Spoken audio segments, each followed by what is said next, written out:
So, hello. We have here with me today Nick Andrews, and we're going to be talking about a couple of cases that we've seen here at the Housing Ombudsman. But first, to introduce myself, so I'm Victoria King. I'm Sector Learning and Development Lead here at the Housing Ombudsman. And Nick, would you like to introduce yourself? Yeah, of course, Vic. I'm Nicola Andrews. I'm an adjudicator at the Housing Ombudsman Service. I've been here since November 2022, so relatively new. And my role is to investigate complaints that residents bring to us after they've gone through the landlord's own internal complaint process. So when they remain dissatisfied with the final response they've received from their landlord. So obviously the Housing Ombudsman is fair and impartial, and I follow these principles by reviewing what's happened and looking at the landlord's own policy and procedures, listening to any impact on the resident as a result of the situation, and then basing my final determination on all the evidence provided. If there are failings, I make orders and recommendations for redress for the resident and to resolve the issues, and for landlords also to learn from the case and improve any future service delivery. Brilliant. Thank you, Nick. And that's why we're here today, because we're sharing some good things that have been happening in the casework that you've seen. So you've got two cases. Mhm. Would you like to share the background of the first case that we're talking about today? Yeah, sure. So the first case was a complaint about the landlord's handling of the resident reports of antisocial behaviour, an old favourite of ours.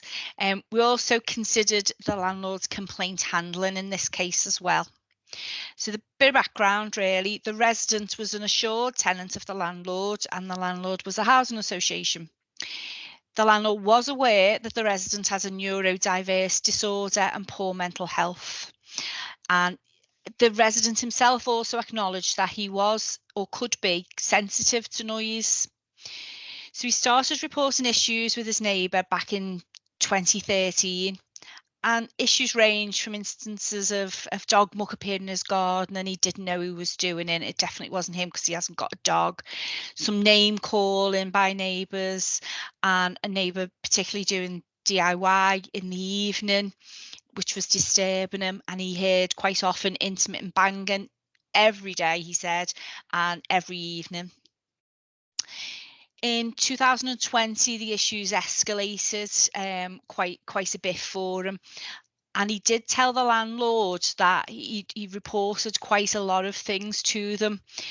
In 2021, he told the landlord he was anxious whenever he spoke to them. And he also told her he felt their emails back to him were quite sharp. They were his words. He did say that he was avoiding reporting things because, he did never know what response he was going to get. When he said he was sensitive to noise, he also did his own investigation into that, and he had family members come and listen to what he was experiencing, and they also said it was too loud. So he did do something himself to try and see if it was him being overly sensitive to the noise that was happening. The landlord didn't respond particularly well to his reports. They didn't agree an action plan with him, so there was no expectations set for him. They didn't give any realistic timescales for him. They didn't review the case regularly, so he was having to chase them up all the time, even though he'd said that was particularly triggering for him because he felt the emails were sharp and he felt he was always worried about what response he was going to get. Um, he took the landlord's word as, they were definitely going to do something on this particular date. And sometimes if they didn't do it on that date, he would chase them up again, which resulted in feeling anxious. What he also did was reported his antisocial behaviour via a complaint, but it was clear from the information that I'd received back that there was a misunderstanding there because the landlord took the residents' communication as a report of antisocial behaviour and not a complaint about how they handled it. And we quite often see that at the Ombudsman during our case handling, and it is something that I think landlords need to be particularly aware of when they are responding to residents' reports, that clarity around Are you making a complaint about how we've dealt with something, or do you want to report something for us to deal with? That landlords really need to consider that, because that misunderstanding led to a delay for him. It caused him additional distress and inconvenience, and of course, his time and trouble as well. And the landlord had said in the stage 2 response that there was no impact on him, and that was a further failing because they didn't recognise the impact on him, or actually they didn't ask him what the impact had been. And that was despite a really explicit letter from his GP setting out what the impact was having on the resident, and the resident saying on several occasions that his mental health was really affected by what was happening. Thank you, Nick. That's a really Okay. good overview. Mhm. So, what did you find? What orders did we make? What recommendations did you give? So I found that there was maladministration for the response to his reports of antisocial behaviour. And I found there was also maladministration with the complaint handling. So they were my orders, they were my determinations, sorry. And the orders that I made within 4 weeks of the date of this report, I said a senior member of the landlord staff to write to the resident to apologise for the failings identified by the investigation. The report should be shared with the landlord's senior management team, because it's important that all the team involved in the landlord recognise that the issues that's been happening. To pay the residents compensation, we break down the compensation in terms of the time and trouble that he's experienced, the distress that he's being caused, and the complaint handling failures. Within 8 weeks of the report, the landlord to complete a full case review to identify how he failed to deliver a responsive service to the resident on that occasion. And within 12 weeks of the date of the report, the landlord to develop an action plan based on the above case review to identify learning and necessary improvements. I also recommended, and this was really important for the resident, and I'll come to a bit of his feedback in a minute, but I also recommended that the landlord seek advice from neurodiverse disorder specialists to inform its communication and approach for its neurodiverse customers, particularly for circumstances involving antisocial behaviour or legal proceedings.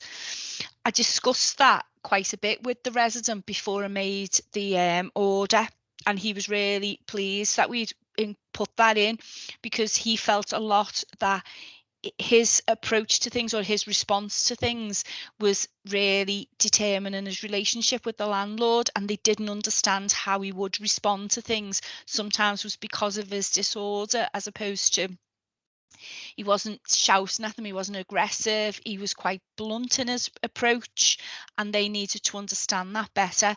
So that was an order that he was particularly pleased to have put in place. I also told the landlord to review its ASB policy and introduce a harm-based risk assessment.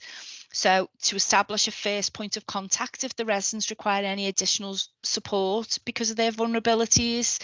So they assess that when they first approach the landlord, but that assessment should be reviewed as the case progresses, because things can happen as the case progresses, which maybe they didn't need support at first, but actually as things go on, they might need things, or as other things happen in their life, they might need additional support. Also ask the landlord to consider the findings of the Ombudsman's own spotlight on noise complaints, and to share the findings with relevant staff, including training, and to incorporate the findings into future management of cases. So quite a hefty chunk of orders there, really, but I think all of them are resolution focused, so all of them should go to some way to helping landlords to deal with instances of noise nuisance. Thanks, Nick. So they have a lot to do. What did they do in Yeah, response to our orders and our well, recommendations? very, very quickly, what was really stood out for me, very, very quickly, a senior member of staff, so they were told to write to the residents. They did write to the residents and apologised, but they also asked, could they meet with him really quickly to give a personal apology as well, which I think went a long way for the resident to try and reconcile the relationship with the landlord, which was obviously slightly fractured at that point. So that went a long way for the resident, and he told me that's how he felt. Um, the apology was really good in that it set out very clearly the failings and didn't call them anything other than failings, so recognised that they had failed on this instance, and not that the ombudsman said we've done this wrong, or the ombudsman. It was like, no, we have failed. It was that ownership, I think, that came through on that letter that was particularly important, and it also set out what it was going to do to put things right, which I think again was important for the resident to understand, because he was very concerned, particularly about other residents who maybe have neurodiverse disorders, particularly about that group of residents, thinking about how they'd be treated in future and how things would be put in place that maybe would help them as a result of the experience that he's had. What stood out for me was that, again, the apology was sincere and well set out and acknowledged the failings. They reviewed the case and sent through a good lessons learned log. The home visit was really good, and that confirmed its commitment to build on the relationship, which was again important for the landlord. The ombudsman's there for a relatively short time for the resident and the landlord in trying to look at the investigation and put the orders in place, but the resident's relationship with the landlord is very unique in that it lasts a long time. So it's important that we maybe put something in that might build on that relationship and try and build on it and repair it going forward. Also the training and the involvement of the staff. When they did the training, they involved the staff in the case review on what good looks like, and it was across the piece. It was, multi departments involved in that. When we looked at the membership of who'd attended, so they were sharing good practice right across the organisation. And of course, the big one for me was neurodiverse training to gain a better understanding of how the conditions affect people differently and how situations affect people differently. We all react differently to different things, and just that bit of understanding can go a long way. Thank you, Nick. So, Okay. what are I know you've talked there a little bit about that really sincere apology, Mhm. that lessons learned log, that sharing what had happened with other, to learn from that as well. What learning could other landlords take from this example? I think the big learnings, obviously the sincerity and the empathy we've spoke about, but also look for the flags. For me, it's the GP had sent a letter. He sent two letters actually, saying things weren't good for the resident at that time. Look out for them and have something in place to make sure that they're not just in somebody's in tray somewhere, and make sure you respond to them, because they're really good flags to say things aren't good, things need sorting. The resident's email as well, to say the tone of the emails was sharp. So think about, the landlord should be thinking about what quality checks they've got in place to monitor outgoing emails and things. Very much sometimes letters are quality checked, but actually emails, are they? If somebody's saying the tone's sharp, so what have we got in place? Do you have a style? Does the landlord have a style, a particular way of responding? And ask residents for the feedback about the style and tone of their communication, because if one person's finding it sharp, maybe others are as well, and there might be something that you can do just to get some really good email notes or something, just to share with your team members to make sure that the tone isn't considered sharp and they're responding. Um, Also, quick compliance. Quick compliance is always a good one. I think when residents have gone through the complaints process and they've come through the ombudsman process as well, when a landlord really takes on board the comments and complies with the orders quickly, that goes a long way to show that they're really serious about resolving the issues, and they really want to build on that relationship with their residents again. And look, listen to the feedback, what the residents are given. If they're coming back to us saying they're still not happy about certain things, actually, what else do we need to do? I think that's really good messages for other landlords. So having that quality assurance for Yeah. written correspondence, regardless of whether it's a letter or an email, and maybe having that email etiquette that Yeah, in place. yeah, I mean, some organisations do have email etiquette, or letter etiquette, but actually sometimes it's a little bit forgotten on emails because they are a Mhm. quick way of message. But actually, we do a lot of correspondence now by email, so there should be at least some monitoring of style and tone if people are flagging up that it's an issue. Yeah, definitely, definitely. Thank you, Nick. So you Okay. talked a little bit about what you'd spoken to the resident throughout the case and you'd given some of his feedback. Is there anything else that he said that you'd want to share that particularly stood out for him? Yeah, what he said to me. So he wrote, and I always, it's so lovely for definitely for our job, for anyone's job, I think. But when somebody takes the time and trouble and effort to write and just thank you for the work that you've done, it makes you feel like you've really tried to help and you've really done your best. So he wrote and he thanked me for the report and the determination letter. He said I'd done a really good job, which made me feel great. And he said I've shown understanding of his particular case and I've picked up on some very good points. So I think that was really important to him.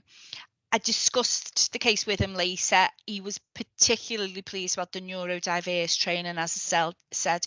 He said he felt he was often misunderstood and hoped that the awareness raising training would help with that. He didn't want to be misunderstood. He didn't want to come across in that way. And he hoped that, by training and better awareness, that had sort of removed some of them barriers that he felt he was facing.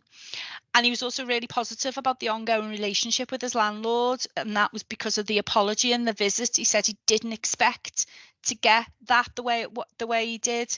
And he was really grateful for it. Oh, thank you, Nick. Okay. So you've got another case as well. I have, Would yeah. you like to share the background of this case? Yeah, so unsurprisingly, it's another noise complaint, but slightly different than the first one I discussed because this was a noise transference case due to laminate flooring in the flat above. So this one, the resident in this case, he reported noise from the flat above due to laminate flooring. We'd also looked at the landlord's response to reports that he'd made of discrimination, and we looked at the landlord's complaint handling. So the resident in this case, he lived in a flat, and conditions of the lease was that the landlord would provide a carpet or other such flooring.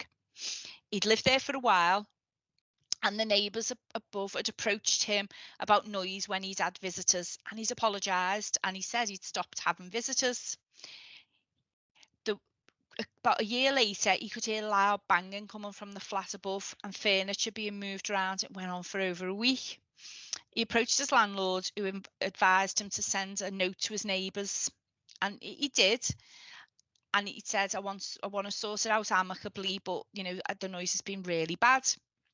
Shortly after that time, the neighbours had a baby, and there was quite a lot of noise that he could hear. About a year later, when the child was a toddler, he could hear running around and banging, and he said he just couldn't cope with it anymore. So the landlord told him that they couldn't get involved when he approached them.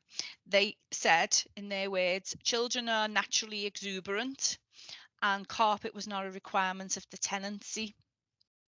So he also reported another 3 occasions when his neighbours approached him because he'd been banging on the floor up to them, and he'd reported them to the landlord. So he said they were aggressive and he felt they were harassing him.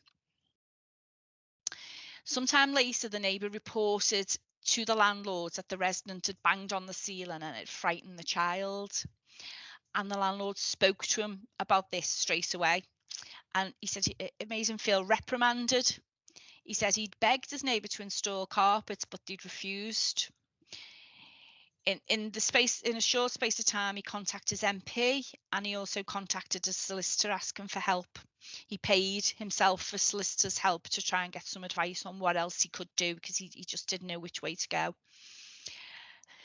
The landlord asked him to appoint his own sound insulation person to investigate and to look at reducing the noise transference, so maybe give him some advice about that. The final response they sent to his complaint did acknowledge there was some failings and did acknowledge some compensation, but it failed to explain its decision to get involved when the neighbour made a report and not when he made reports. And that was something that really irked him, if you like. He'd been reporting things for a long time, including claims that he was harassed and neighbours had been aggressive towards him. But when he banged on the ceiling, the landlord approached him straight away, although the landlord had said they couldn't get involved when he'd approached them. So he didn't feel that the landlord had considered the impact the noise was having on him. And it also, by suggesting he incur his own costs to check soundproofing levels, when that was their responsibility, they could have helped him with that. He felt that was unfair. He said he wasn't making any noise at all. The neighbour was making a noise, and he was the one going to incur the expense. He also, ultimately, he said he was distressed, and although the landlord did apologise in its complaint handling, it didn't acknowledge the impact that its actions had had on the resident, and it also didn't demonstrate that it took the resident's reports of discrimination and bias seriously and investigated them thoroughly. Thanks, Nick. Really good Okay. overview there again. So what did you find? What recommendations did you make? What orders did you make? I found maladministration for the landlord's response to his noise reports, maladministration for the landlord's response to his allegations of discrimination and bias, and service failing for its complaint handling. The maladministration for the noise complaints, they just didn't investigate his side of it. They asked him to deal with things themselves. They gave mixed messages. They asked him to deal with things. They said they would deal with things if he got his own sound insulation. They said there was a problem with the floor, but they weren't proactive in trying to get that assessment done themselves. They also responded really quickly to the neighbour's report when the resident had done something, but it wasn't consistent in their approach really to him. So there's maladministration for that. They had their values on all their letters and on their websites and everything. One of their values was inclusion, and they had a really, really robust equality, diversity and inclusion policy. But they didn't seem to investigate the reports that the resident clearly made, that he felt he was being discriminated against, and he felt that the landlord was showing clear bias towards him. So I found maladministration for that and service failings for the complaint handling. The orders are made. I said a senior member of the landlord staff to apologise in writing to the resident for the failings identified.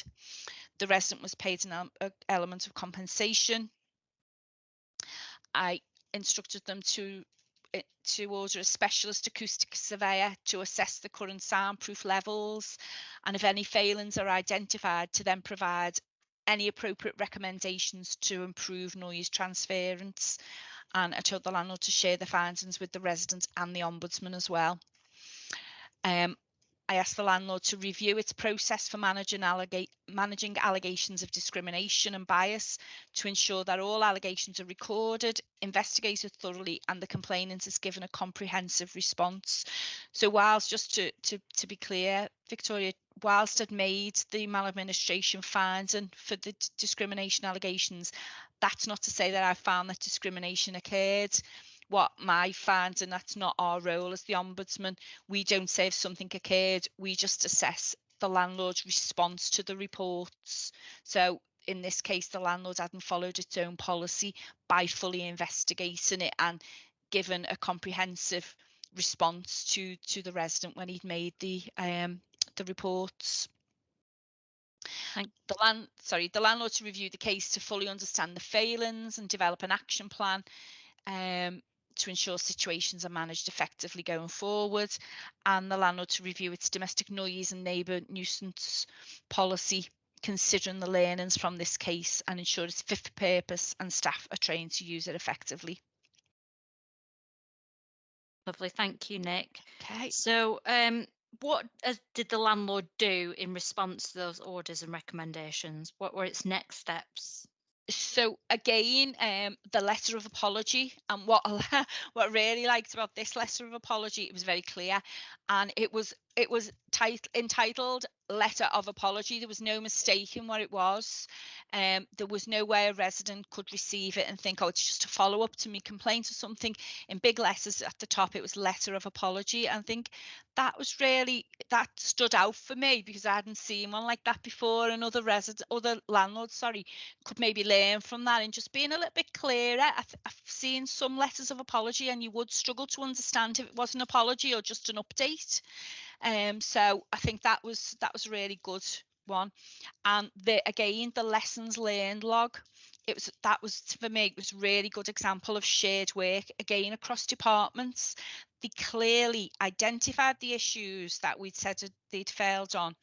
Then they assessed each issue, and you could see it was, the minutes, if you like, of who was there and what they said, so how they thought and interacted, because complaints of noise cross over other departments. So you've got your housing management teams, you've got your repairs and maintenance teams, maybe your property investment teams, and your ASB team sometimes. So actually, to have them all involved in the same room, it just gave that shared learning, if you like. So I thought it was a really good approach. And it also demonstrated they were considering good practice, because they brought some good practice examples to the forum as well, to look at how they were going to incorporate that in their policies and procedures.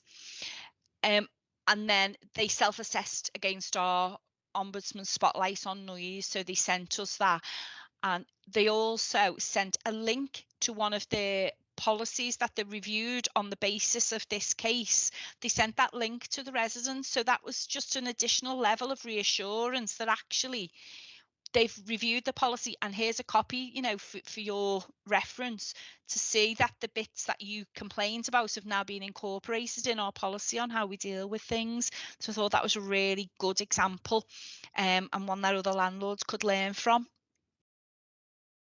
It just shows that importance of reviewing complaints that landlords are getting themselves and digging down into the issues, because things are evolving and changing all the time, and that policy obviously needed updating. So Yeah. it makes you think, if you're not digging into all of those complaints, how do you know that your policy is still relevant and Yeah. it's impactful for residents?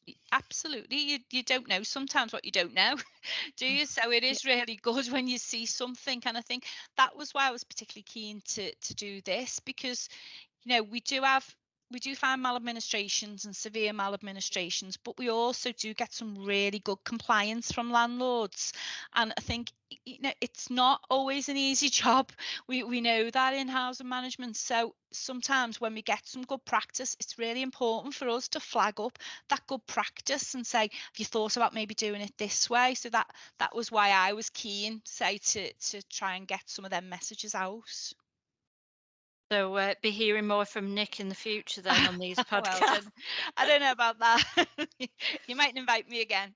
Oh, no, you've done a sterling job there. Thank you very much for sharing those cases with us, Nick, and look forward to speaking with you on future podcasts. Thank you.